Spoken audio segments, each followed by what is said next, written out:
Hey guys, welcome back to another car review, car discussion. I'm not really sure if this is a car review in terms of that. Not sure if I'm qualified enough to be a car review, although I did study mechanical engineering, so I do know one, two or thing about cars. Um, if any of you car geeks, car gurus can guess, which is not a difficult guess to be honest with you, you can have a guess which car I am just by looking at the seats. This is obviously a Mercedes, specifically the A class. Go away. So obviously this is. I need to stop. I need to not use this. How can I help? Yeah, that. I'm sorry. Can you? Yeah. Okay, I'm not gonna say the word because every time I say the word, the voice assistant comes on. So I'm not gonna say. I'm just gonna say Merc. Um, Specifically, this is the Merc A180, not the diesel. This is the petrol variant. You can get the diesel one as well, which can give you some outstanding fuel efficiency and fuel figures. But this is specifically the petrol mild hybrid technology. I believe it is the hybrid because I can see the power and the charge thing on my central dash system here. So I believe this is actually this has got some form of hybrid technology in there. But I've started on the inside because why not? And it's freezing out. It's freezing outside. So once I grow some pair of balls, I will go outside and show you like the exterior of the car because it has got some interesting stuff on it that you don't get in the A180.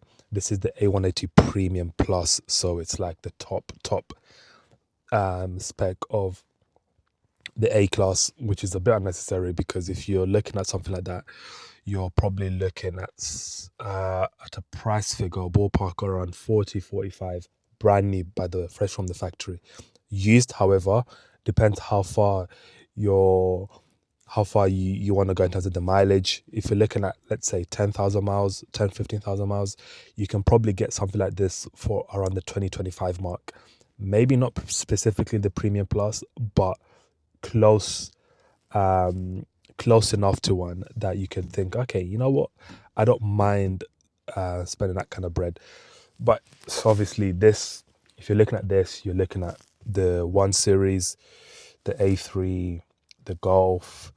If you want to go a bit out of range with that, you can also look at the Seat Leon, the outdated Focus, which I would seriously avoid, to be honest with you. um what other cars, specifically hatchbacks? Even the Ionic 5, which I think is a beautiful car. I think that's probably like an X1 rival and a GLA rival. But anyways, so yeah, if you're looking at those, you're probably looking at something like this. If it was me, to be honest with you, I'm actually in a good position to actually give my verdict because I've driven all four of those cars, not simultaneously back to back, but at certain points. The all brand new versions of them as well, apart from the Golf. I drove the Mark 8, not the 8.5.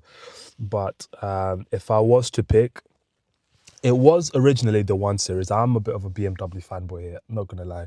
It was the 1 Series, the previous F70 1 Series, not the new one. The new one, to me, I'm not sure about you guys, but the new one is hideous. I do not like the shape of that car. I think the design of that car suits the 2 Series GC, which essentially is the same car as the one. But yeah, that 1 Series, I'm not a big fan of the design of it. I think BMW have missed the mark with that car.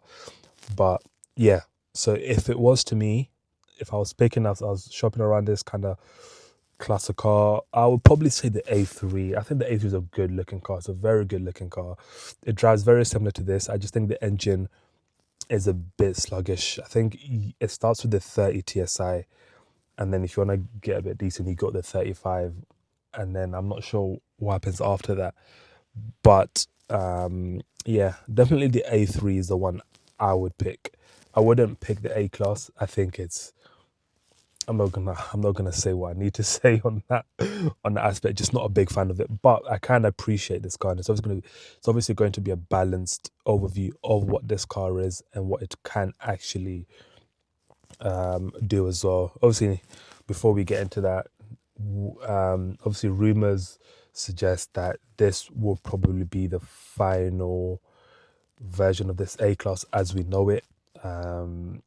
There was rumors earlier this year that Mercedes were it didn't pick up there.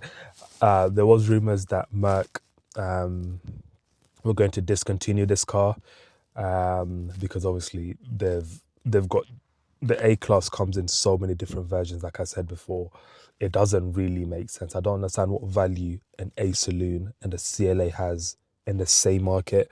Where the A saloon was obviously introduced in the Chinese market, then they saw how popular that car was, then they brought it over here to the UK. I don't see why you need both to coexist. They essentially offer you a very similar experience, and then obviously the shooting brake.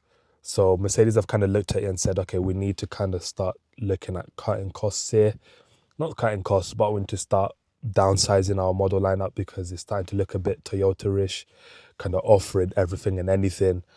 Just need to kind of just relax it a little bit and, offer something a bit different. It's a shame the A class is gone. I think Mercedes, if we're being really honest, this version of the A class is the only one that they've actually got it right.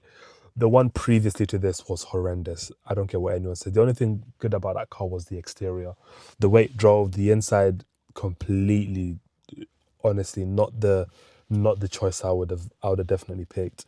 And let's not talk about the car that was there before that one, because I'm not even sure what the hell that was. So this is the one that would have actually got it right. It looks very classy. It's okay-ish in terms of the build quality. Not a big fan of it, but I can understand why it appeals to a certain demographic of people who like something a bit more affordable, but also carries that three-pointed star badge that we all know and love if you're a Mercedes fan. But anyways, yeah. So the CLA that's been announced now, completely new different design with Mercedes. They decided to go down the cinema route and just put a whole screen across. Like I said in the previous review I done or discussion with the 3 Series, I'm not a big fan of screens like that. Like when you're putting a whole entire screen on your dash, I think it's lazy. What happened to craftsmanship? Like, what happened to manufacturers actually building their cars in terms of quality? What happened to that? What happened to that process of actually building the interior with some nice materials? Now you just put in a whole 20-inch screen so people can forget about the build quality. I just don't like it. But anyways, we're going off tangent here. This is the A class, the A180 Premium Plus. There's a lot of options in this car that you do not get in a standard A180. Specifically, if you can see on the camera, obviously, this is a sunroof, not standard, optional extra. It does fully come out, and the window of it lifts as well. It's quite nice. You don't get that as standard. That is an optional. I know that for 125 million percent. It has got the Burmester sound system as well. That is 155 million percent an optional extra. I haven't actually read the spec sheet, but I've been in and around A classes before to know that Burmester sound system is even an optional extra in a C class. So there's no way they have that as a standard on an A class. Doesn't make sense. So that is optional extra. It does sound amazing though, in fairness. It has got the heads up display as well, optional extra. It has got adaptive cruise control, lane keep assist, lane departure warning assist. Some of them are optional extras. Some of them are standard. Guys, you can read the spec sheet. I'm not going to tell you which is. This is just purely just a discussion video, just to show you what the Mercedes A class is. In terms of build quality, it's okay in some parts. It's not the worst thing in the world. I can definitely see where journalists come from in terms of they're saying that the build quality is a bit here or there. It is on that aspect, and I can see what they mean by that. It is a bit plasticky, but I think with Mercedes, you shouldn't really be surprised. when they're prioritizing investing in flipping plasma screen TVs on their in the infotainment dash. At some point, you know, cut cost cutting measures are going to be implemented to ensure that their cars are still making profit. Unfortunately, but in terms of the engines, I believe the engine starts with the 1.3 liter petrol in the facelift. You don't get the. Should I put my neck on the line and say that? I don't think you get the diesel anymore in the facelift. I'm not entirely sure. I don't think you do. I generally don't think you do. I've not done much in terms of the backlog. I just like to do these videos as a free will, how much I know. And if I don't really know much, I'll cut the video, go do some research. But I don't think you actually get a diesel in these cars. You get the petrol, the A180, which is actually giving you some decent fuel economy. If I can actually toggle, okay, well, mine says 26.2. I've not been driving very gently, but if you're driving responsibly, there's no reason why you shouldn't be hitting the mid 30s in this car. You did used to get the manual gearbox as standard in the pre-facelift. You don't get that anymore. I actually drove the pre-facelift manual, and it was a very good car. I liked the gear ratios in that car. You this one you just get a 6-speed. Is it a 6-speed or 7-speed? I think it's a 6-speed DCT auto transmission, which you get in pretty much all the base standard Mercedes cars. So anything you think about, like the CLA, the A class, the GLB, even maybe even the EQC. No, I don't think so. That's an electric. Anyways, the engine. I know what people are gonna say before I even go any further. Renault engine. Shut up, man. Honestly, shut the hell up. Like anyone that says that kind of rubbish, you just know where they get their knowledge from. It is, however, a Renault engine, but it is a Renault engine that has been refined and re-engineered to Mercedes. So they've tuned it, they made it a little bit smoother. You do find this engine similarly on the Megane. I'm pretty sure it's something that is on the A class, is sorry, the Clio as well. The pre-Clios, not the ones they've I know they've introduced a new Clio, which looks quite good to be fair.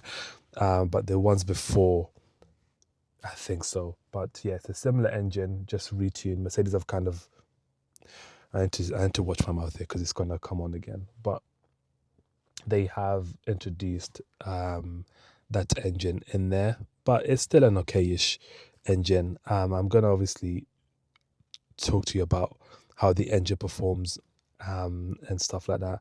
But I'm gonna cut the video here and I'm gonna show you the inside of this car from what I'm seeing, and we can kind of go from there. So this is what the interior looks like from my point of view. You can obviously see some nice seats in here as well. But yeah, so this is the interior of the A class. You also get the new steering wheel, which is a facelift one. The previous one, I actually prefer the previous one. They had actual physical buttons. I'm not a big fan of the haptic stuff, but each to their own. Obviously, you get this wide display that has now been absolutely rinsed and repeated across pretty much any Mercedes you can think of. Obviously, now they've got some of the different iterations of it. They've got the hyper screen version 1, version 2, which you get in like the E class and above, which looks great to be honest, but again, that's not for me. But this is like the entry ones that you see in like the A class, pretty much all the entry level Mercedes. So like the A class, the A saloon, the CLA shooting brake, the GLB, the B class as well. You get it in there as well. You also even get it. You even get it in the GLE, the GL. You get it in the G wagon, I believe, as well, which is crazy to think about, to be honest. But this design is gone around for some time, and it still looks quite new, to be honest with you, considering how old the actual design of it is. It actually can go on for another 2 to 6 years, and it'll still look fresh because the actual the actual design of it looks clean, in my opinion. I don't think it actually looks the worst. I still prefer the old layout of the 1 series, but that's just a me thing. Not everyone's gonna agree on that, and which is perfectly fine. But yeah, so this is what you get. Funnily enough, actually, if any of you guys are true Mercedes fans, which I'm not, you used to get in the pre-facelift the widescreen display, but what you used to actually get in the standard was horrid. This screen here wasn't 10 inches; it was like 5.5. It was like half of this was cut off, and it just looked tacky. It, honestly, I was thinking when I saw that when it came out all those years ago, I was thinking, what were Mercedes thinking doing that? Because I know it's like the optional extra, and they're trying to get you to upgrade. But I was thinking that is so cheeky of them to do that, because you call yourself Mercedes, like luxury. What are you offering that? And there was the same thing in here as well. But I'm glad this is now standard in the facelift. You just get the standard widescreen display, which looks bright, crisp. The infotainment system is miles better than what you used to get in those old Mercedes, like the command systems that you used to get, pre like 2010 and below. It was horrid. They used to use they used to use that old Garmin system that they had. It was terrible, but they've developed it nicely here. The actual voice assistant is really good, very responsive, and it actually knows what it's trying to get you. It knows what you're asking it, and it's very responsive, and it's a smart system as well, which I really like. You also get the steering, which looks quite nice, to be honest with you. And it's a steering wheel again you get in pretty much every Mercedes from A all the way to S. There's no much difference in terms of what you get in here than what you get in the S class in terms of the steering wheel. Very much similar. You get the flappy paddles if you're feeling a bit sporty. One thing I do like about Mercedes is that they got the gearbox here, the gear lever stuff here, sorry.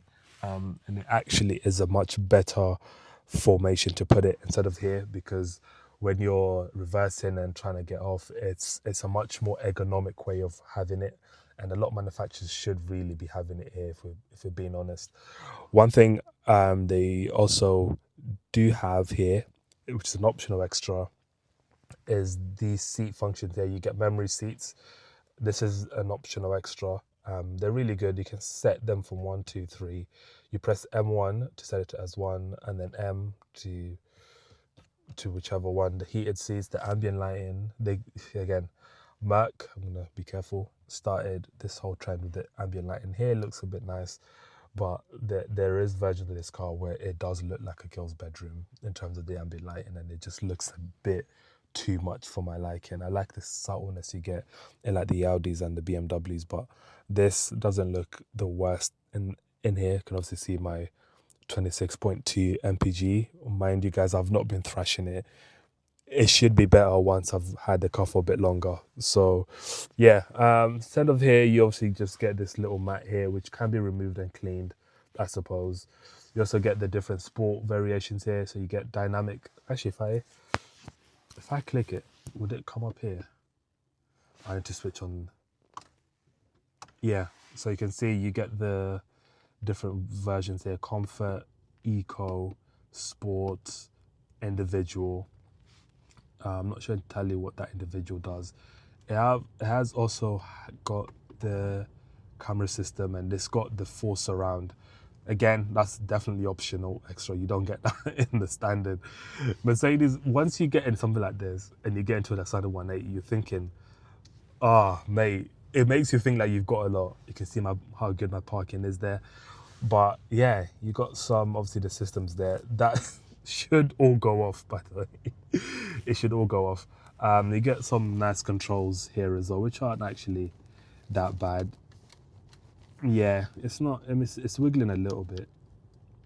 But yeah, it's not terrible. You get the systems here. I like the fact that they're all buttons, which certain manufacturers could do, but the whole thing is touchscreen. And you can see the system here, guys. Like, honestly, this is so much better than what they used to have. I'm talking like almost 10 years ago now. But the only thing is, I just wish they had something here to control it. And I know manufacturers are kind of going away from that now. It's gonna come to a point where EU regulations are gonna force them to put some form of control function. But yeah, this system is really good. You don't really need Apple CarPlay because the actual inbuilt sat nav is good enough for most people. But it's the actual system itself. Why is it doing that? The actual system itself is really, really good. You go obviously the MBU apps. I like the fact that it doesn't feel as clunked as the one you get in the BMW, but this one feels really good. Very responsive. You get the the Mercury. I'm not gonna say exactly. You can also turn off the speed warning stuff here as well, which is very, very useful, to be honest with you, for a car of this caliber. But yeah, it's a great car. I'm gonna turn the camera off and go to the back, and I'm gonna show you what the back looks like. But yeah, this doesn't actually look terrible. Oh, okay. So this is the back. This is the back. It is very packed in here. Obviously, guys, I'll be honest. I did try and sit on that side. I couldn't. I'm just too tall. That's set to my driving position. Yeah, that back seat there. Forget about it. Anyone of my kind of size. I'm about 6, 1, 2, 3, and I'm like 100 plus. That yeah, that is very, very, very, very cramped in there. I feel like I have to honestly, like, yeah, this looks like it's a lot.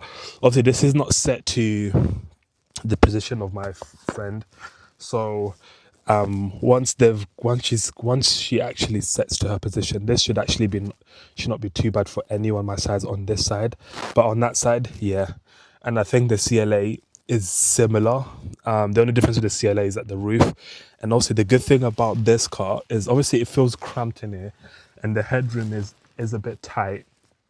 The fact that it's got a sunroof means that the actual light in this car is actually, it doesn't feel too dark and glimmy. Obviously I know on the inside it does feel like that, but the fact that it has got the sunroof, it means that it doesn't feel too crazy in here, which is actually not a bad thing. But yeah, it's a nice bit of space here if you're not as tall as I am. If you are, yeah, this can get very cramped.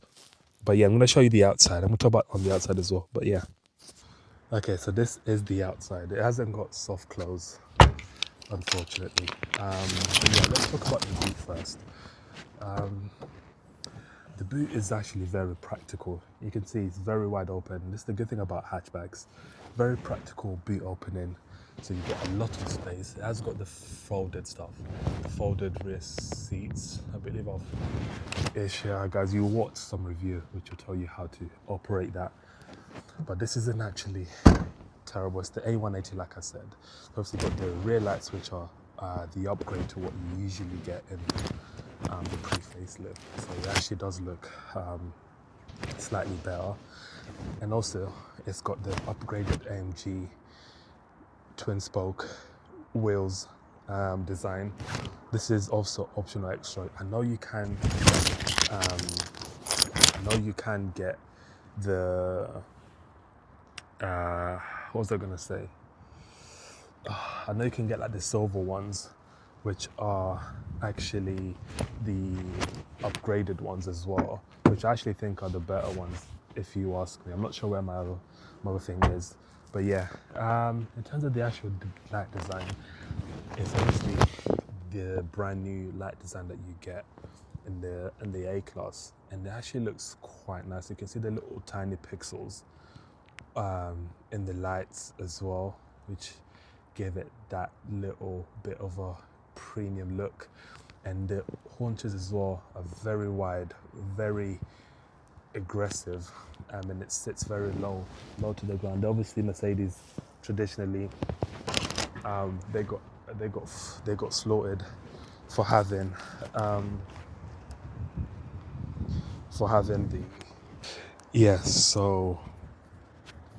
so this is the outside. You can see it's got the It's got the brand new multi-beam LED lights. These are obviously the facelift version of the car, so they do look very nice, very aggressive, and very premium as well. And also, if you go here, you also get the Mercedes front grille. In case you forgot you're driving a Mercedes, you got about 100 million Mercedes little stars in there as well, just to remind you that you are driving a Mercedes. You also get that badge there as well. You don't get the three-pointed star thing that you normally get in the previous old Mercedes, but it's close enough. And obviously you do get you do get like the MG premium line trims as well. So you get like things like the black the black mirror caps.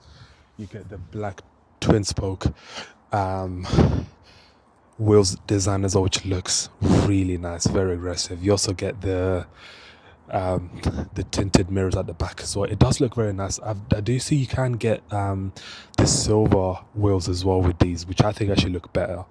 But this does look very, very aggressive. It sits very low to the ground. You get some AMG line. You get some AMG treatments to this, so it looks a lot better than the standard A180 Sport. But this does look, you can tell the difference between the Premium Plus and like a standard A180 AMG line. This gets pretty much everything off the shelf from like the AMG point of view. It almost looks like a diet A35 in terms of like a sleeper car. It does look very, very well designed, and I have to give credit to Mercedes here. The actual exterior of this car looks very, very good, and credit to them because it's a brilliant car. So we're gonna drive this car and I'll tell you how it drives. Guys, so how does the A180 drive? Now, let's start with the negatives, and then we kind of work our way to the positives, right? So the negatives with this car. So in low gears, when you're building up your speed, the engine is very rattly, and I'm not sure what it was at the start because at first I thought I was in manual mode, and I thought the car was essentially asking me to shift up the gears because I was in the lower gear. But in actual fact, it wasn't that. It was just the engine is a very rattly engine. Though the engine being a 1.3 and though being a Mercedes, you thought it'd be a bit more smooth and refined. But in lower speeds, you can start to hear that engine just rattle it a little bit too much. The other thing I would also say is that the gearbox is not as refined or as smooth as the A35. Sorry, the A335 TSI or even the 118. And I've driven both those cars, and the gearbox in those cars are perfect. Like BMW and Audi have got those gears in perfect ratio. This one feels a little bit sluggish, so when I put my foot down, it's not as quick to respond as the BMW or the Audi, and it's not as engaging to drive. So it's more of a comfort car, and you kind of start to see that when you're in the higher speeds, because when the car actually picks up speed, it's a very comfortable ride to begin with. But when it's in like lower speeds, the engine's a bit rattly, and I'm not sure if I like that. Actually, as a matter of fact, I don't like that. I prefer the engine to be a bit more smoother. Though being, again, it's a 1.3 litre engine. It's not supposed to be the most smoothest, but I would have thought Mercedes would have tried to kind of refine the engine a little bit. The gearbox is, again, I'm not a fan of this DCT 7-speed. It's not as smooth as the 1 Series or even the A335, specifically the 35, not the 30 TSI that you get in the Audis. This one just feels just that bit slower. The positives on this thing is that in like high speeds, it's very comfortable. Like you're sat in a very decent position. Though being this headrest is a bit annoying. In aesthetics, it looks nice and it looks amazing, but in practice, it kind of pushes your neck a bit forward, and it kind of gives you that bit of an uncomfortable ride if you're a tall person like me, which I am. So it's not the best in terms of like long distance, but for someone that's a bit shorter, you might actually be all right. I would prefer the standard headrest that you get in other cars, but the fixed headrest is a bit of a tough, and it will take time to get used to it. But yeah, in terms of the actual ride, the car is okay. It has got the adaptive cruise control, which is an optional extra in this car. And also got the manual adjustable seats as well, as I try to push my seat a bit further back. But yeah, it's a very loud engine in low speeds. When you do pick up the speed, you don't hear it as much. And I'm not sure if this is just the A180 issue. And in the previous segment, I did suggest that perhaps looking at the A200 is a much better option. It does have the 1.3, but it's a bit more punchy than this variant. The guy who actually spec this car, he just kind of said, you know what, fuck the engine, I'm just gonna spec every single option. And I would have done the opposite. I would have definitely looked more towards choosing the engine. I would have gone for the A200, and if I had a bit of budget, I would have kind of pushed a bit further to the A250 or potentially even the diesel. This petrol is slightly better in terms of the actual smoothness of the ride. I haven't driven the diesel car of this, which I did actually say in the previous segment that they don't have a diesel. After actually seeing one, just as I was driving past, they actually do have a diesel one. But would I recommend this car? Personally, I think that there's better hatchback options. The A3 and the 1 Series are much more of a firmer ride, and I prefer the more firmer suspension, and I prefer the steering wheel to be a little bit more engaging than this one. This one's very light. It's a comfort car. It reminds me similar to like how Audis drive. It's not a sporty hatchback. If you're looking for a sporty hatchback, your options are the A3, the 1 Series, or the Golf. This one is more of a comfort. It's very smooth once you get up the speeds. Once you're in lower gear, you can hear the engine. I'm not sure if the mic can pick this up, but it's very, very loud. The engine is not the smoothest out, but it's okay for everyday driving. In terms of the fuel economy, you're getting about 45 mpg if you're driving sensibly. But yeah, personally, my pick of the choice within these hatch is either the A3 or the Golf. Not the new 1 Series. I've said it in the previous segment. I think it's an ugly car. Either those two are your pick of the bunch, but it's an okay-ish car. I don't think it's what Mercedes can do in terms of performance. I've always said this about Mercedes. Their cars are better if you go further up the range. When you're in the lower end of the Mercedes models, I just don't think their cars are as good as other competitors who do it just better than them. This is an example of this. It's a good looking car. It just doesn't give you that oomph. It's not an exceptional car. It's just an okay car, but for me, there are better options.